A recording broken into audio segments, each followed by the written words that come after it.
Aku ini istri kamu. Rasanya memang gila. Gila sekali.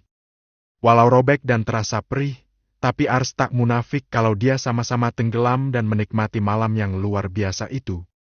Desahan yang terlontar kini bercampur dengan rintihan menahan sakit. Tanpa sadar, tangannya mencengkeram ke beberapa bagian punggung Huan bahkan juga mencakarnya sesekali. Ranjang itu benar-benar menjadi arena panas yang mempertemukan dua insan yang sedang dimabuk cinta. Di momen itu, baik Huan dan Ars melupakan sejenak masalah yang membelit. Ah! Desahan terakhir Ars sedikit lebih kencang dan Huan merasakan tubuh di bawah kungkungannya itu terasa lebih menegang dan ada yang semakin menghimpit sehingga menimbulkan sensasi klimaks yang luar biasa nikmatnya. Hampir, bentar lagi aku mau keluar. Teracau Huan berbarengan dengan gerakan yang semakin kencang lalu melemah. Ars tahu itu, Ars juga merasakannya, dia merasakan hangat menyebar ke dalam dirinya, pasti itu adalah detik-detik pelepasan miliaran sel sperm yang meluncur dari hasil kerja suaminya. 10 menit yang gila. Melanjutkan 15 menit pemanasan yang intens dan dituntaskan dengan 10 menit permainan yang menimbulkan berbagai rasa yang bermain-main di hati Ars. Ya ampun, ini sakit tapi nikmat. Aku nggak mau jadi seorang hipokrit munafik. Aku menikmatinya dan sungguh suamiku begitu gagah di momen-momen tadi. Sekarang aku yakin kalau aku memang cinta dan sayang sama Bang Huan. Aku nggak menyesal sudah memilih jalan yang terjal ini. Aku yakin kalau cinta kita akan bertaut selamanya. Batin Ars sambil menatap Huan yang sedang memejam mata sambil berpegangan pada kedua lutut Ars. Ars senang melihat wajah rupawan itu sedang menikmati pelepasannya. Sayang? Panggil Huan lalu menatap pada Ars yang berpura-pura tidak sakit agar tak membuat suaminya merasa bersalah. Iya, Bang. Makasih ya. Ucapnya dengan seolah senyum yang jarang ia sunggingkan di hari-hari biasa. Makasih buat apa? Buat segalanya. Huan melepaskan dirinya perlahan dan Ars harus menahan rasa ngilu saat Huan menarik miliknya dari milik Ars dan malam pertama mereka selesai di sesi pertama. Huan menjatuhkan dirinya di samping Ars yang tidak bergerak karena lemas dan kesakitan. Huan membalik badannya ke arah Ars berada. Huan menatapnya dengan bangga, wajahnya yang cantik malah terlihat berkali-kali lipat lebih bercahaya setelah selesai bercinta dengannya. Jeritan kamu kenceng banget. Untung ruangan ini kedap suara. Kenapa? Sakit? Apa ini yang pertama buat kamu? Huan lanjut melakukan sesi wawancara sambil mencoba memulihkan kembali stamina yang terkuras beberapa saat lalu. Sakit, tapi nggak apa-apa kalau itu bikin kamu senang. Jawab Ars sambil membelai-belai wajah Huan, mulai terbesit rasa tak ingin kehilangan di hatinya. Sangat senang! Tegas Huan lalu mendaratkan sebuah kecupan manis di kening istrinya. Bagaimana tidak senang? Malam pertama mereka berjalan lancar tanpa hambatan dan Huan mendapatkan keperawanan dari perempuan yang ia perjuangkan. Tekad Huan semakin kuat kalau dirinya tak akan pernah meninggalkan Ars untuk alasan apapun. Malam ini, udah dulu ya soalnya masih ngilu. Ucap Ars pelan dan wajahnya sedikit meringis. Iya. Makasih ya. Udah gak usah bilang makasih terus, kan ini hak kamu, Bang. Hak kamu sebagai suamiku, hak kamu setelah menghalalkan aku. Ucap Ars dengan lembut membuat Huan semakin dan semakin kesemsem. Habis ini kamu mau apa? Mau langsung tidur? Atau mau makan? Ini udah hampir dini hari loh. Ya kalau mau, aku tinggal panggil room service buat bawain makanan yang kamu mau. Gak usah, aku capek. Mau tidur aja. Besok kita check out jam 12 siang, kan? Ya, kita cuma semalam di sini. Ya udah. Aku mau ke kamar mandi dulu deh. Ars bangkit dari pembaringannya dan merasakan sekujur tubuhnya pegal-pegal, linu-linu, nyilu-nyilu bukan main. Payudaranya terasa membengkak padahal biasa saja. Ars mencari bathrobes yang bisa ia kenakan dan ada di salah satu meja di sudut kamar. Saat Ars berdiri dan hendak melangkah, Huan menepuk bokongnya tapi tidak terlalu keras. Juan masih gemas dan susah move on dari suguhan ternikmat yang baru saja ia terima dari istrinya beberapa menit lalu. "Ih, Bang Juan!" protes Ars karena kaget karena bokongnya ditepuk oleh Juan. "Gemas!" dalih Juan dengan senyum nakalnya. Ars cepat-cepat berjalan mengambil bathrobes, memakainya lalu masuk ke dalam kamar mandi sebelum suaminya menerkam lagi. Malam yang berkesan ini tak akan Juan lupakan untuk seumur hidupnya. Dia merasa mendapatkan segala yang ia butuhkan pada diri Ars. Juan tidak mengaktifkan ponselnya. Sengaja karena tak ingin diganggu oleh siapapun. Zahran ingat dengan amanat Adiaksa tadi siang, tapi sialnya dia tak bisa menghubungi Juan bahkan sampai menjelang subuh. Zahran yakin kalau Juan pasti tidak jadi ke rumah sakit untuk menemui mamanya. "Bang Zah, kenapa sih? Aku perhatikan, dari semalam kok kayaknya resah banget?" tanya Shanum yang baru selesai melipat kain mukenanya. "Ini loh, kemarin kan papanya Juan bilang kalau Tante Liliana sakit dan dirawat di rumah sakit sejak 2 hari yang lalu. Abang udah bilang ini ke Juan. Abang saranin dia buat datang walau sebentar ke rumah sakit, tapi abang gak yakin. Pasti Juan gak jadi pergi ke rumah sakit." Zahran menceritakannya pada Shanum. Shanum mengerti. "Semoga aja Bang Juan ke rumah sakit pagi ini, atau seenggaknya siang nanti. Pasti malah keasikan ngabisin malam pertama sampai lupa sama amanat papanya," gumam Zahran. "Manusiawi sih, tapi seharusnya Bang Juan emang gak membiarkan mamanya sakit sendirian kayak gitu. Abang sih ngerti kenapa Juan males menghadapi orang tuanya, keduanya emang pantang ngasih restu, beda sama kasus kita di masa lalu. Perjuangan Juan meraih restu orang tuanya lebih sulit daripada kita dulu. Malahan aku udah disayang sejak pertama bertemu sama Mama Irin. Nah, kalau Ars, dia masih harus berjuang. Itulah. Tapi ya tetap aja, harusnya sebelum ke hotel, harusnya mereka khususnya Juan pergi dulu ke rumah sakit." Zahran masih agak menyayangkan sikap Juan. "Nggak tahan kali," kelakar Shanum. "Nggak tahan apa, Num? Nggak tahan mau unboxing apps. Hei. Shanum malu sendiri karena bercanda seperti itu pada suaminya. Dia memalingkan wajah karena tak tahan ingin menertawakan dirinya sendiri. Zahran menarik pinggang Shanum lalu menggodanya. "Unboxing? Itu istilah ikonik kamu yang Mas Abang ingat sampai detik ini." "Iya Baang, jangan diinget-inget, kan aku jadi malu." Wajah Shanum semakin memerah karena Zahran memperhatikannya dengan lekat. "Semuanya berawal dari sana, dan Abang jadi keterusan pengen unboxing kamu terus." Bisik Zahran malah keterusan menggoda Shanum. "Iya Bang, apaan sih? Nanti Ar bangun loh." Arkana memang tidur di kamar mereka semalam. Dia masih tertidur di saat orang tuanya terbangun untuk melaksanakan sholat subuh. "Jadi, hari ini kita mau kemana?" tanya Zahran masih memaksa Shanum untuk tetap duduk di atas pangkuannya. "Kita kan udah janji mau bawa Ar ke SeaWorld. Dari semalam kan dia nagih terus, gak sabaran pengen cepet-cepet pagi, pengen cepet-cepet berangkat. Kita ajak Bija juga kan?" "Iya, ibu juga mau ikut. Katanya, Mama Erin sama Papa Ilham juga akan nyusul." "Oke.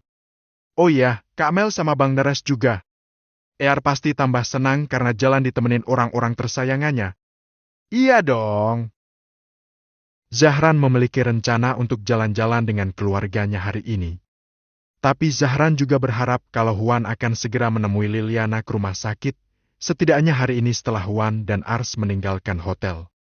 Dan hari ini Liliana sudah meninggalkan rumah sakit karena sudah dinyatakan pulih oleh dokter. Hanya perlu bed rest saja di rumah. Adiaksa juga menyayangkan Juan yang tidak datang, padahal Adiaksa menunggu kedatangannya sekaligus untuk mengucapkan selamat tanpa sepengetahuan Liliana. Ada penghibur bagi Liliana. Setidaknya ada Ana yang sengaja datang ke rumah dengan segala perhatian yang ia bawa serta. "Nggak tahu lagi deh Tante harus bilang makasih seperti apa sama kamu. Makasih banyak ya, Ana. Kamu terasa begitu melengkapi hari-hari Tante yang hampa karena sikap anak Tante sendiri. Aku ikut kesel sama sikap Bang Juan. Tapi aku yakin sih, sooner or later, dia akan pulang ke rumah ini. Amin, semoga." Salam dari ayah bundaku, mereka lagi ke Semarang, ke rumah kakek nenek jadi nggak bisa ke sini buat nengokin tante. Makasih ya. Kenapa kamu nggak ikut ke Semarang? Aku kepikiran tante terus. Aku nggak bisa pergi sementara tante lagi sakit dan drop kayak gini. Ana. Liliana sangat terharu dengan sikap Ana. Liliana makin respect pada sosok Ana. Tante tuh udah kayak mamaku sendiri kok, bunda kedua buatku. Hehe. Sambung Ana. Sayang, kamu juga udah kayak anak bungsu buat tante? Sejak kenal kamu, tante udah jatuh hati sama kamu. Kamu ini baik, lembut, pintar. Liliana dan Ana saling mengungkapkan perasaan mereka. Mereka memang menemukan kenyamanan dalam hubungan mereka. Terlebih, Ana berharap menjadi menantu Liliana dan Liliana juga berharap Analah yang menjadi istrinya Huan. Kriing, kriing. Ponsel Liliana yang beberapa hari ini ia abaikan terdengar berdering. Entah siapa yang menelponnya. Biar aku yang ambilkan, tante. Kata Ana dengan sigap lalu mengambilkan ponsel Liliana yang ada di atas meja. Makasih ya. Ada nama dan foto profil Clara yang muncul di layar ponsel Liliana. Ana tidak terlalu mengenalnya. Tapi Liliana dan Clara cukup mengenal. Bahkan mereka pernah menghadiri sebuah gelaran acara fashion show di Amerika saat Clara masih kuliah di sana. Clara? Ada apa ya? Tumben nelpon. Gumam Liliana. Karena penasaran dia langsung saja mengangkat panggilan itu sementara Ana hanya menyimak. Halo, Tante Lili? Iya, Cla. Apa kabar? Baik, Tante. Minal aizin wal faizin ya. Maaf ngucapinnya telat. Iya, sama-sama. Minal aizin juga. Aku nelponin Tante dari kemarin loh. Aku cari-cari Tante di acara nikahannya Huan kok nggak ketemu. Tanpa banyak basa-basi lagi, Clara malah mengungkap satu hal besar yang tidak diketahui oleh Liliana. Seketika Liliana terbungkam mendengarnya. Om Adi juga. Tapi aku dengar, katanya Tante sama Om Imang gak merestui ya? Sayang banget. Aku kira sih kemarin Tante sama Om ada di acara nikahannya Huan. Hati Liliana bergolak lagi. Dia tak terima dengan kabar menyesakan itu. Halo? Tante? Panggil-panggil Clara karena Liliana tidak menyahut. Huan nikah kemarin? Tanya Liliana dengan dingin. Ana ikut terkejut mendengar perkataan Liliana. Huan menikah? Kemarin? Iya, Tante. Sebentar-sebentar, atau bahkan Tante nggak tahu. Clara semakin memancing. Tante nggak tahu dan Tante nggak peduli, Cla.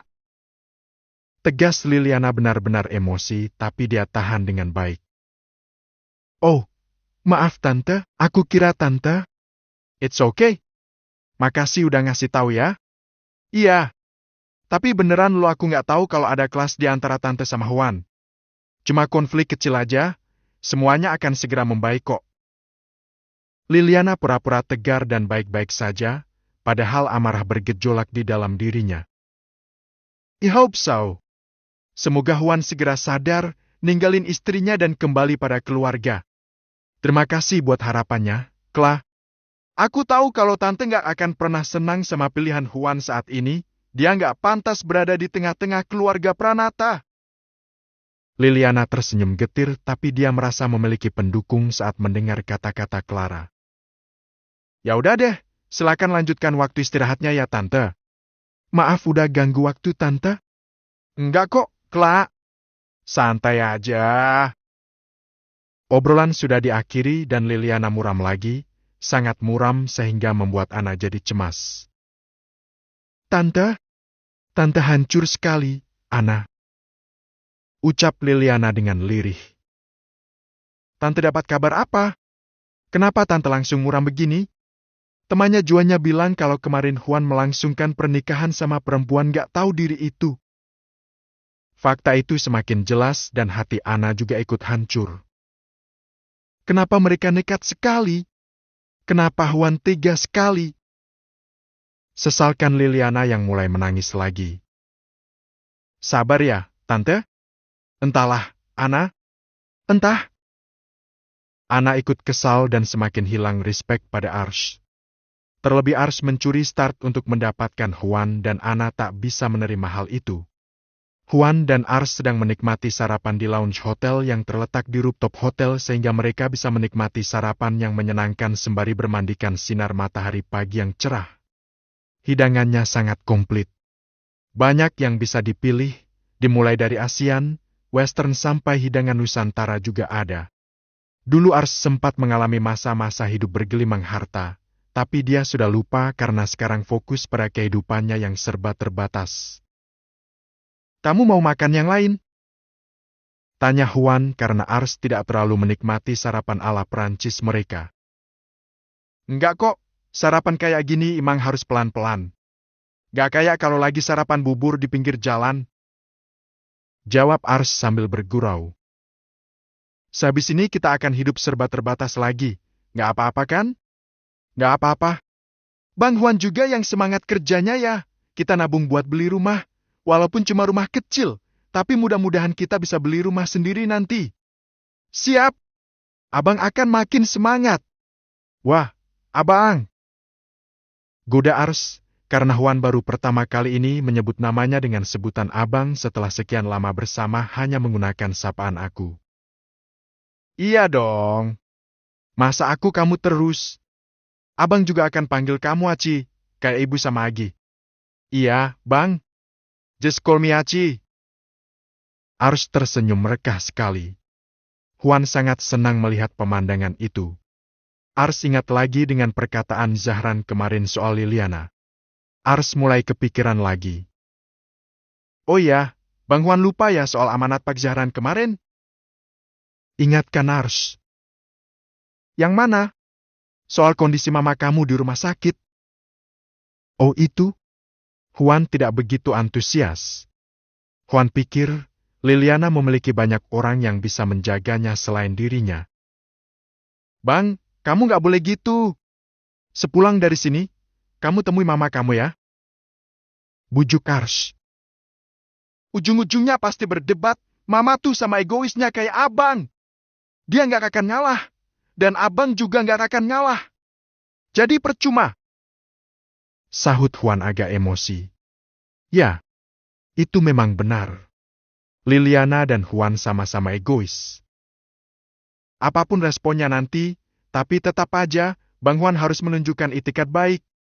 Beliau itu mama kamu loh. Juan menatap Ars tajam sekali.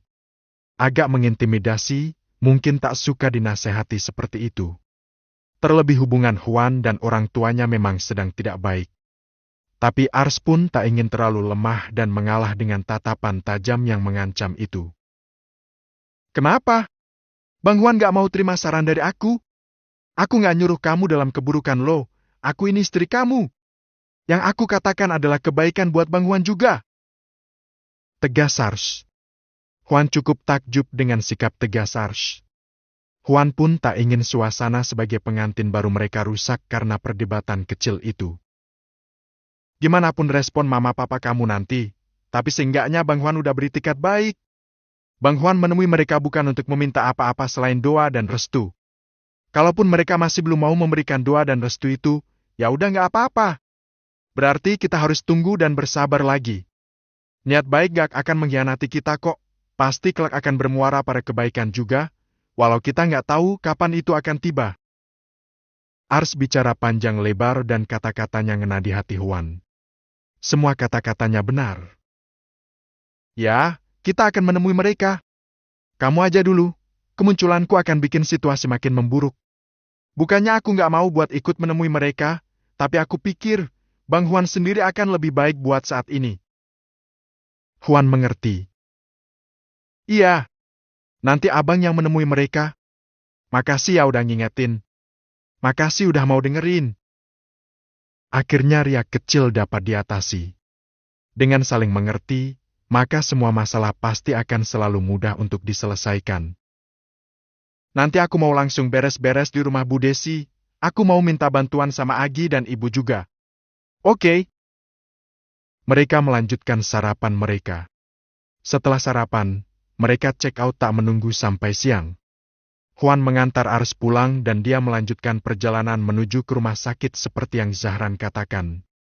Tapi sesampainya di rumah sakit, Juan mendapati kalau mamanya sudah pulang beberapa saat yang lalu. Juan sebenarnya malas untuk lanjut menyusul ke rumah, tapi Juan tak ingin mengecewakan Ars, maka ia pun pergi ke rumah lamanya walau dia tak tahu apa yang akan terjadi selanjutnya setelah ia sampai di rumah nanti. "Mas Juan?" Sambut Biayan yang membukakan pintu gerbang begitu mengetahui kalau Juan datang dengan mengendarai mobilnya Zahran. Juan hanya menukas sambutan Biayan dengan senyuman. Begitu sampai di halaman, Juan merasa asing dengan mobil yang terparkir di sebelahnya. Mobil siapa ini? Juan tak ingat kalau itu adalah mobilnya Ana. Juan melanjutkan langkahnya dan baru beberapa langkah, Ana muncul sehingga mereka akan segera berpapasan. Ana sempat stuck dan berdebar begitu melihat kemunculan Juan. "Bang Juan!" gumamnya. Antara senang, nervous dan kecewa begitu ingat kalau Juan telah menjadi suami dari perempuan lain. "It's not over." Juan ingin terus berjalan mengabaikan Ana tapi Ana seolah sengaja menahan